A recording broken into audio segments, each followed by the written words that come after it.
Ya pemirsa, persaingan elektabilitas bakal calon presiden makin sengit. Dari 3 baca pres teratas, persaingan sengit terjadi antara Ganjar Pranowo dan Prabowo Subianto. Sementara Anies Baswedan semakin tertinggal. Dalam survei ini, sosok Erick Thohir jadi penentu keunggulan Ganjar dari Prabowo kalau dipasangkan dengan Airlangga Hartarto.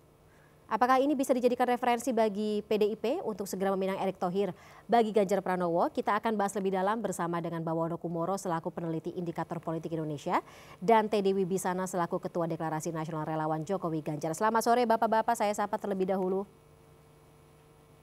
Sore Mbak Fani. Baik, saya harus ke Mas Bawono terlebih dahulu, mungkin bisa di-enlight sedikit terkait dengan hasil survei dari Indikator Politik Indonesia begitu. Faktor apa saja yang menyebabkan akhirnya Pak Ganjar hampir menyalip Pak Prabowo dengan margin ya, katakan beda tipis 1% begitu? Iya Mbak Fani, di survei bulan Juni ini memang persaingan antara Pak Prabowo dengan Pak Ganjar itu masih sangat ketat ya. Jarak elektabilitas keduanya itu masih neck to neck gitu ya. Artinya masih berada dalam margin of error. Cuma memang bedanya adalah di survei bulan Juni ini Pak Prabowo berada di atas, sedangkan Ganjar Pranowo di posisi kedua. Kalau dibandingkan dengan survei di bulan April periode terdahulu gitu ya, survei terakhir tatap muka kami di bulan April, ketika itu Ganjar Pranowo yang berada di posisi teratas, Prabowo yang di posisi kedua. Nah, jadi meskipun ada pertukaran posisi dari dua survei terakhir yang kami lakukan, poinnya adalah bahwa elektabilitas kedua tokoh ini masih sangat ketat, masih berada dalam margin of error. Jadi tidak signifikan secara statistik gitu ya. Oke, ada yang menyebabkan faktor apa yang menyebabkan perbedaan yang bisa dibilang tidak sesignifikan bulan-bulan sebelumnya ini gitu Mas Bawono, mengingat koreksi saya kalau saya salah, bulan Juni dan bulan April Ganjar sempat tertinggal cukup ya beberapa persen lebih jauh begitu, diakibatkan oleh beberapa faktor tertentu. Kalau yang kali ini bagaimana? Ya memang sampai di akhir tahun lalu gitu ya, elektabilitas Ganjar Pranowo itu sebenarnya masih unggul dibanding Prabowo Subianto.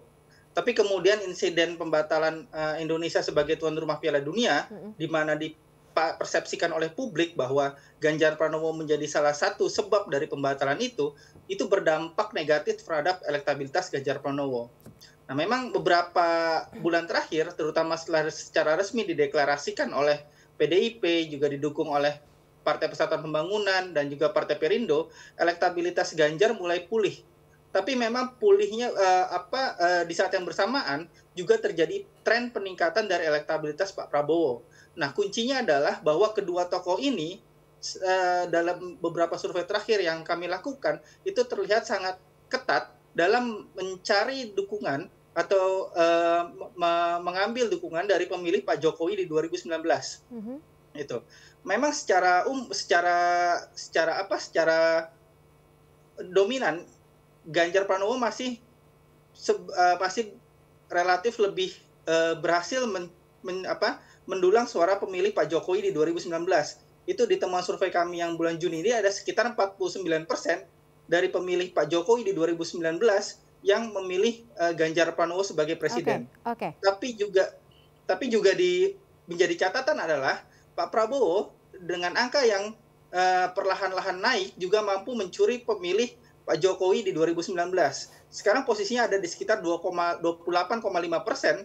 pemilih Pak Jokowi yang berhasil diambil oleh Pak Prabowo, sehingga membuat kedua tokoh ini sangat bersaing ketat secara elektoral.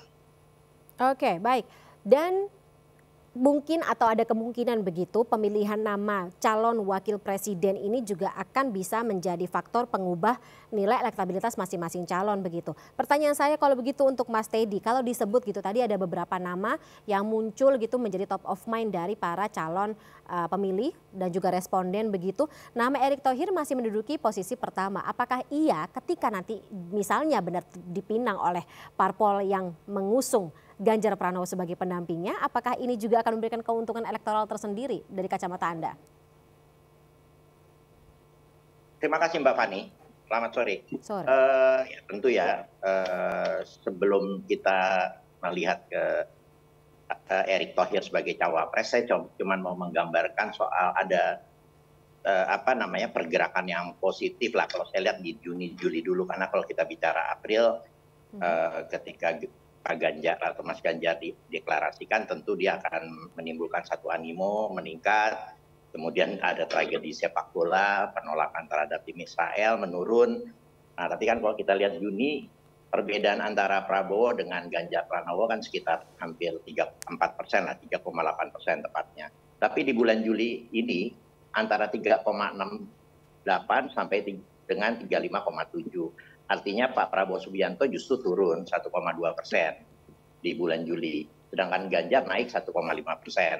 Nah, kemudian baru kita bicara soal tanpa melihat keuntungan dari cawapres yang bisa mendongkrak capresnya itu sendiri, kita lihat bahwa memang ada tren kenaikan dari perolehan suara Ganjar dalam survei yang dilakukan indikator. Tentu saya membandingkan antara indikator dengan indikator di bulan Juni dengan Juli.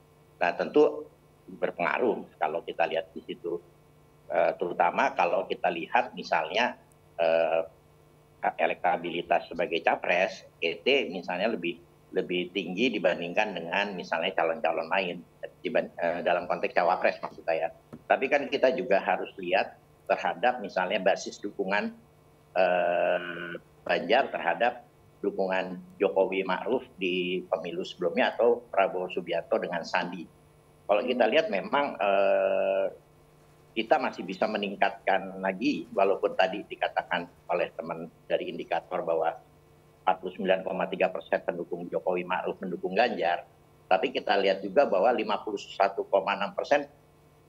Prabowo Subianto Sandi mendukung Prabowo gitu loh. Artinya memang ada kalau kita optimalisasi lagi soal mapping pendukung Jokowi Ma'ruf menjadi pendukung Ganjar, sebetulnya akan terus ada potensi meningkat.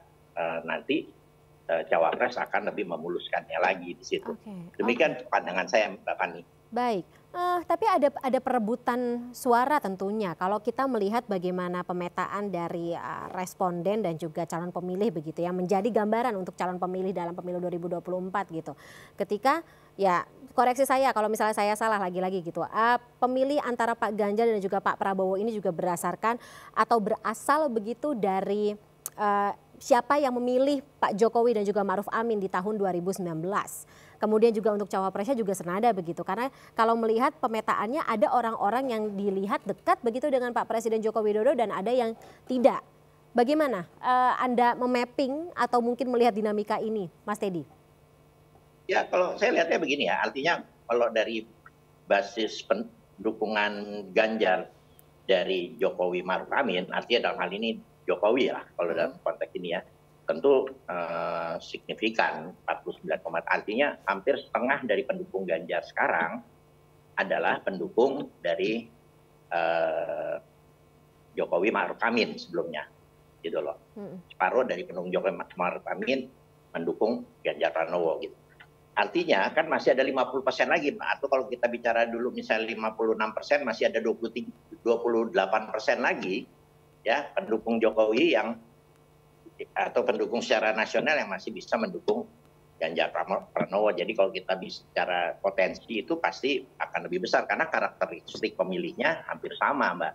Dukungan tradisional partai politiknya juga sama, yaitu PDIP misalnya minus mungkin PKB, tapi kan proses terus berlanjut ya.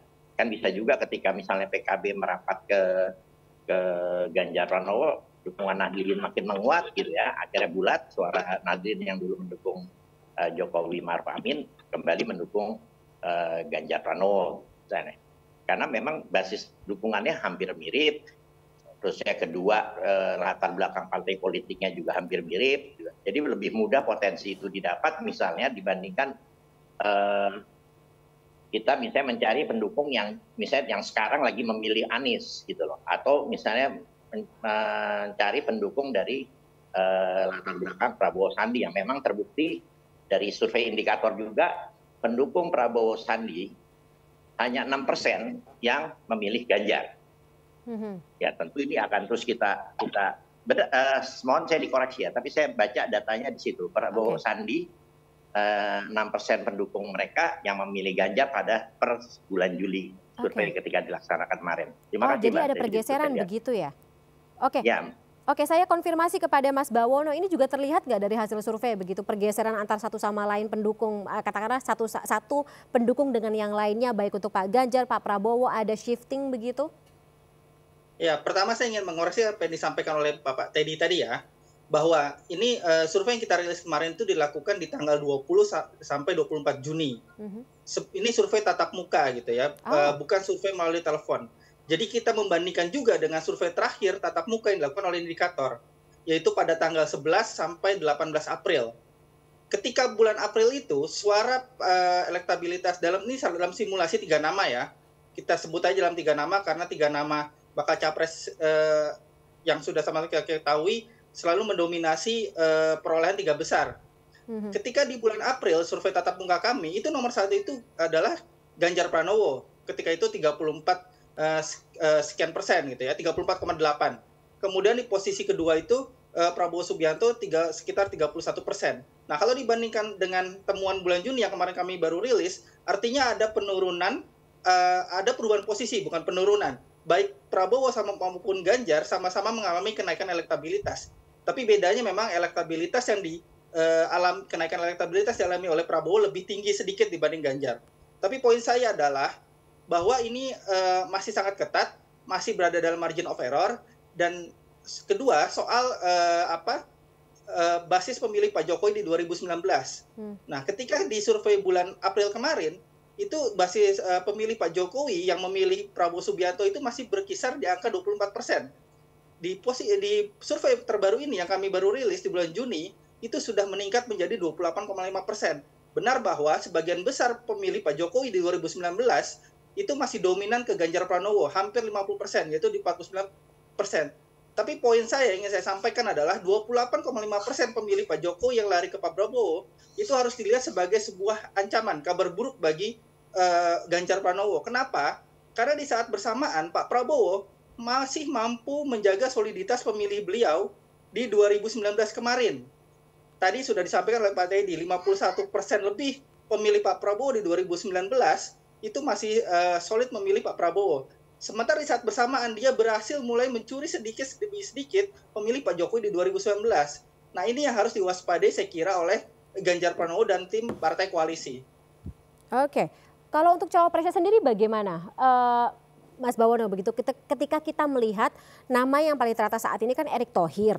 Ketika dipasangkan dengan Ganjar Pranowo dengan Prabowo Subianto begitu, apakah ada pergeseran lagi-lagi margin dari calon pemilih yang menyukai pasangan ini ternyata ya ada yang lebih menyukai pasangan ini dibanding pasangan yang satu ini? Ya, dinamika elektoral yang sangat menarik juga terjadi di bursa cawapres ya, gitu ya. Ini terutama tren kenaikan gitu dari Erick Thohir dalam 2 survei kami terakhir, dan sekarang lonjakan elektabilitasnya sudah di atas nama-nama lain gitu ya. Memang sejak menjabat sebagai Ketua Umum PSSI, kemudian berhasil gitu ya turut berkontribusi membawa timnas Indonesia kembali meraih emas di SEA Games setelah sekian puluh tahun tidak berhasil memperoleh medali emas. Itu membuat atensi publik terhadap nama Erick Thohir ini semakin tinggi, yang kemudian juga pada akhirnya Erick Thohir menuai insentif elektoral yang positif gitu ya. Nah, dalam simulasi yang kami lakukan dalam survei terakhir kami kemarin gitu ya, di bulan Juni itu baik Ganjar maupun Pak Prabowo itu akan sangat diuntungkan bila bisa menggandeng Erick Thohir gitu ya. Apalagi jadi hot issue dong ya. Ya, apalagi dalam selisih elektabilitas yang sama-sama tadi saya sampaikan neck to neck, masih sangat ketat. Dalam konteks persaingan elektoral yang masih sangat ketat seperti ini, tentu pemilihan cawapres itu menjadi penting dan menjadi krusial. Apakah cawapres yang dipilih itu bisa memastikan kemenangan atau keunggulan nanti di 14 Februari 2024 atau justru memastikan kekalahan di 14 Februari 2024 gitu ya. Nah, sekarang masalahnya itu kan survei itu kan aspirasi publik gitu ya. Tapi kita sama-sama mengetahui penetapan pasangan calon itu berada dalam domain kuasa elit-elit politik partai kita. Nah, yang kemudian menjadi misteri ke depan adalah apakah Erick Thohir lebih bisa diterima di kubu Prabowo Subianto atau di kubu Ganjar Pranowo? Itu yang akan menjadi misteri selama 3 bulan ke depan menjelang pendaftaran pasangan calon. Oke. Ini berarti menjadi sebuah bahan sendiri begitu untuk Pak Erick Thohir gitu, ingin menentukan atau memilih siapa begitu yang akan didampingi. Tapi kita bicara juga mengenai koalisinya yang mengusung masing-masing gitu, antara PDIP dengan koalisinya, Gerindra juga dengan koalisinya. Ini juga terlihatkah dari hasil survei, Mas Bawono? Iya, kalau dilihat dari hasil survei juga sebagian besar partai-partai yang sudah berada dalam barisan koalisi para capres itu sudah relatif solid gitu ya. Terutama PDI Perjuangan tentu saja sangat solid mendukung, sebagian besar pemilih PDI Perjuangan itu sangat solid memilih Ganjar Pranowo. Begitu juga dengan pemilih Gerindra. Mayoritas itu hampir 80% itu memilih Pak Prabowo. Itu yang terlihat dalam survei kami. Begitu juga pemilih PKB misalnya, sebagian besar sudah menjatuhkan pilihannya ketika kami survei itu kepada Prabowo Subianto. Nah, jadi memang basis pemilih dari partai-partai mendukung ini perlahan-lahan mulai tampak soliditasnya. Nah, itu yang penting juga bagi para capres agar pemilih dari partai-partai pendukung dia itu tidak mengalami split tiket voting gitu ya. Artinya partai yang memutuskan memilih mendukung A, tapi pemilih-pemilihnya bercerai-berai kepada calon B, calon A, calon C gitu ya. Nah, itu kan tentu yang akan menjadi kerugian bagi para capres. Nah, ini tentu akan diuji dalam beberapa bulan ke depan hingga 14 Februari 2024 sejauh mana soliditas dari pemilih partai mendukung, dan juga tentu saja mungkin saja akan diuji juga dengan nanti penetapan pasangan calon dan calon wakil presiden. Apakah calon wakil presiden yang dipilih nanti baik oleh Ganjar Pranowo maupun oleh Prabowo Subianto maupun oleh Anies Baswedan itu akan mampu atau akan berpengaruh negatif atau positif terhadap soliditas pemilih dari partai-partai koalisi mereka. Oke, baik. Mas Teddy, bagaimana melihatnya? Ya, pertama saya lihatnya gini ya, Mas Bawono, yang diluruskan oleh Mas Bawono sebetulnya tidak meluruskan, mirip juga. Tadi kan saya katakan bahwa fokus teman-teman, kalau pandangan saya lihatnya bahwa mempertahankan pemilih Jokowi Ma'ruf Amin itu sama pentingnya karena kita lihat bahwa ada 28,5% pemilih Jokowi Ma'ruf Amin lari ke Prabowo Subianto. Sebaliknya pemilih Prabowo Sandi hanya 6% yang lari ke Ganjar Pranowo. Artinya memang daripada saya pikir misalnya memperebutkan suara, kalau kita lihat tahu lah misalnya basis pendukung Prabowo Sandi adalah kelompok kanan, ya kan, Islam politik dan lain sebagainya yang mungkin akan sangat sensitif terhadap misalnya isu-isu nasionalisme dan lain sebagainya gitu loh. Kan lebih baik kita mempertahankan yang memang sudah teruji dalam konteks di pemilu 2019 memilih Jokowi dan Ma'ruf Amin gitu loh. Konteksnya saya di situ. Memang benar ini yang harus kita pertahankan karena kemudian kalau kita lihat juga misalnya nanti kemudian dan ini keniscayaan ya ketika Anies juga maju kan kita lihat juga pemilih Prabowo Sandi ya yang tahun 2019 itu 41% memilih ke Anies. Kalau kita lihat kan di situ, makanya hanya 6% yang ke Ganjar kan. Artinya memang suara yang ada di 2019 yang memilih Prabowo Sandi diperebutkan oleh Anies dan Prabowo sendiri gitu loh. Konteksnya kan di situ. Itu jelas kenapa gitu. Nah, kembali ke soal cawapres. Saya setuju dengan pandangan karena ini kan suara publik ya. Tapi kembali kita harus lihat data detail yang mudah-mudahan ada data detail yang bisa nanti dipresentasikan oleh Mas Bawono. Irisan dari pemilih Sandi, pemilih bakal cawapres Erick Thohir ini di segmen pemilih mana gitu loh. Apakah nanti kalau misalnya Erick Thohir mungkin tinggi sebagai cawapres, tapi apakah Erick Thohir itu irisannya sama dengan pemilih Ganjar, misalnya sama-sama nasionalis dan itu yang disebut akan menambah suara sebagai capres dan cawapres adalah ketika dua segmen pemilih yang berbeda yang diraup oleh capres dan cawapres gitu loh. Nah ini kan yang kita harus hati-hati juga dalam proses memilih calon wakil presiden, walaupun itu tentu adalah seperti yang tadi Mas Bung katakan bahwa itu domainnya partai politik, dan bagaimana kemudian misalnya Erick Thohir bisa melobi partai-partai politik untuk menunjukkan bahwa dia pantas untuk sebagai cawapres Ganjar ataupun cawapres lainnya lah gitu loh. Tapi kembali, apakah memang ini menjadi positif kalau misalnya segmen pemilihnya berbeda? Akan menjadi sama kalau misalnya segmen pemilihnya sama gitu loh. Masalahnya artinya beda-beda. Dia memang di dalam pemilih Ganjar lebih banyak juga yang juga cenderung untuk memilih Erick Thohir gitu loh. Itu nggak akan menambah banyak suara Ganjar di situ. Kalau ini memang yang harus lebih ya katakanlah mungkin lebih perjelas begitu terkait dengan bagaimana variasi begitu dari calon pemilih atau responden dari indikator politik Indonesia ini juga akan menentukan begitu preferensi mereka dalam memilih baik bakal calon presiden maupun juga bakal calon wakil presiden akan seperti apa dan isu-isu apa saja yang menjadi faktor utama mereka memilih sosok-sosok tersebut. Tapi sebelumnya saya ucapkan dulu terima kasih kepada Mas Bawono dan juga Mas Teddy atas waktunya dalam Sindo sore hari ini. Sehat-sehat selalu, kita ketemu lagi di lain kesempatan ya. Terima kasih, sampai jumpa. Terima kasih Mbak. Terima kasih Mbak Fani. Terima kasih Pak Teddy. Selamat sore.